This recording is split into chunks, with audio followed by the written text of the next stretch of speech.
नमस्कार, हम निकी तिवारी आप सबके अपन चैनल पारंपरिक लोकगीत से अभी आप सबके सुनाते नहीं बहुत ही सुंदर सोहर गीत।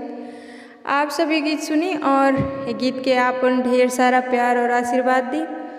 और अगर अभी तक आप सब हमारे चैनल के सब्सक्राइब नहीं कैले तो चैनल के सब्सक्राइब कर लें ताकि जब भी हम कोनो गाना अपलोड करें तो आप सबके नोटिफिकेशन मिल सके।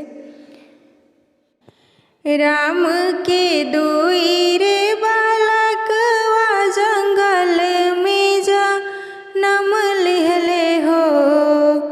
राम के दुई रे बालकवा जंगल में जा नम लिहले हो। ललना सीता के अखिया के तरवा हो।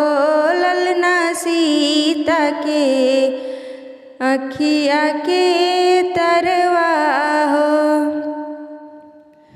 लवकुश के सुंदर सूरतिया सीता निहारे हो।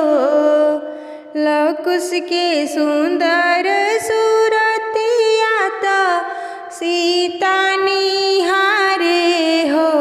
ललना धीरे धीरे पलना झुलावेली मन ही मन सोचे हो।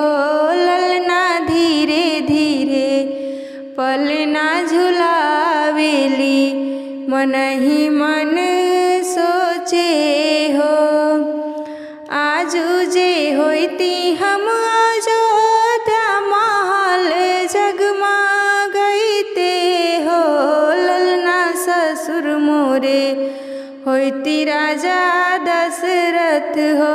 ललना ससुर मोरे होती राजा दशरथ मोहर लुटैती हो। सासु जे होती कौशल्या रानियन धन लुटैती हो। ललना घूम घूम थाली बजाईती त सब सुख पैती हो।